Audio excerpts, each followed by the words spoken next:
What if I told you that the person who understands your heart the most might not even be human? In today's world, love is changing faster than ever, and artificial intelligence is no longer just a background tool we use. It's shaping our choices, our conversations, and even our emotional lives. The real question is, are we getting better at love, or are we slowly outsourcing our hearts to machines? Stay with me, because what you're about to hear may completely shift the way you see modern relationships.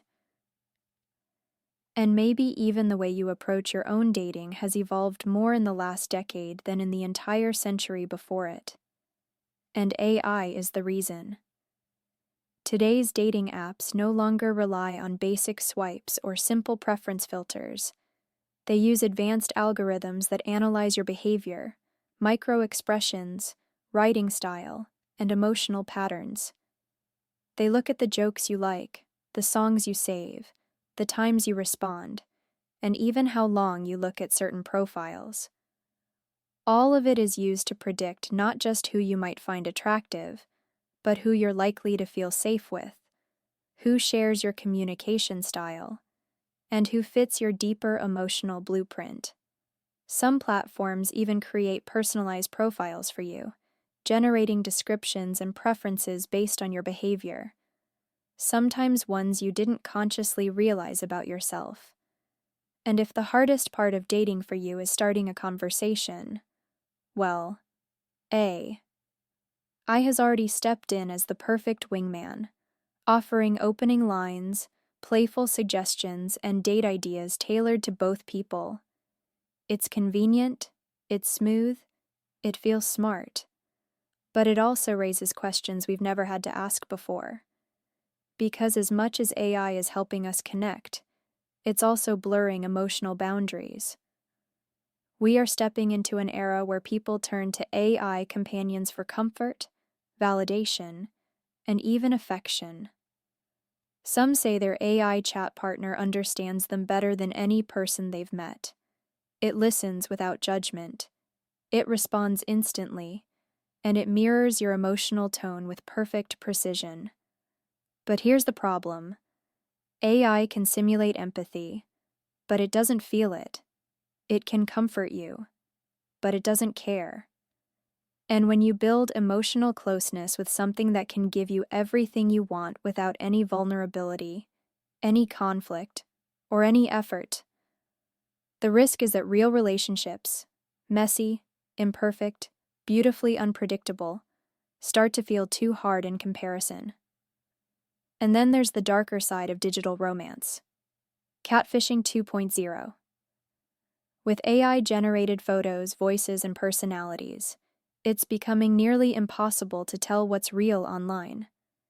Imagine talking to someone for weeks, feeling a connection, laughing, sharing stories, only to find out the entire persona was created by an algorithm designed to manipulate your emotions. It's not science fiction anymore. It's happening now. And it forces us to ask, how do we protect ourselves when our intuition alone isn't enough?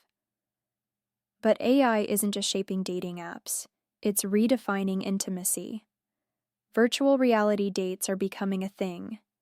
Cooking together, exploring beaches, going to concerts, all without leaving your room. For long-distance couples, AI tools replicate presence through voice clones, avatars, and messaging systems that mimic your partner's tone when they're busy. It can feel comforting, even magical. But it also raises questions about what intimacy truly is. Is it presence? Is it attention? Is it consistency? And if a virtual version of someone can provide those things better than the real person, what does that mean for real relationships? We also have to talk about consent and privacy, because in a world where everything we do is tracked, our texts, our preferences, our emotional patterns, how do we protect the parts of our relationships that should stay private? Where do we set boundaries in a world built on data? AI is also stepping into long-term relationships.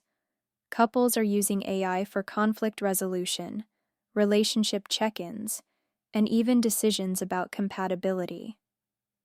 An algorithm can tell you when your communication becomes toxic, when one partner withdraws emotionally, or when resentment begins to grow. It can guide healthier conversations. But what happens if people start choosing lifelong partners based on data instead of intuition? If compatibility becomes a calculation instead of a connection? And on a societal level, what happens when an entire generation lets AI influence how, when, and whom they choose to love? The impact could reshape demographics, marriage trends, and family structures around the world. So how do we stay human in a love landscape shaped by machines? Use AI as a tool, not a substitute.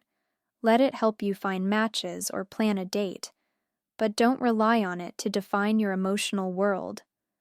Protect your boundaries. If talking to an AI feels easier than being vulnerable with real people, ask yourself why. Prioritize real-world connection. The eye contact, the touch, the silence, the imperfection. Those are things AI can't replicate. And learn when to log off. If the digital world becomes an escape, step back into the physical one. Because at the end of the day, AI can guide us, but it can't love for us. We are living in the most fascinating moment in the history of romance. AI is changing the way we meet, flirt, communicate, and commit. But the human heart remains beautifully analog, imperfect, unpredictable, and irreplaceable. If this episode made you think, hit like, and tell me in the comments how AI has influenced your love life. And remember, use the digital world to enhance your relationships, not replace them. See you in the next episode.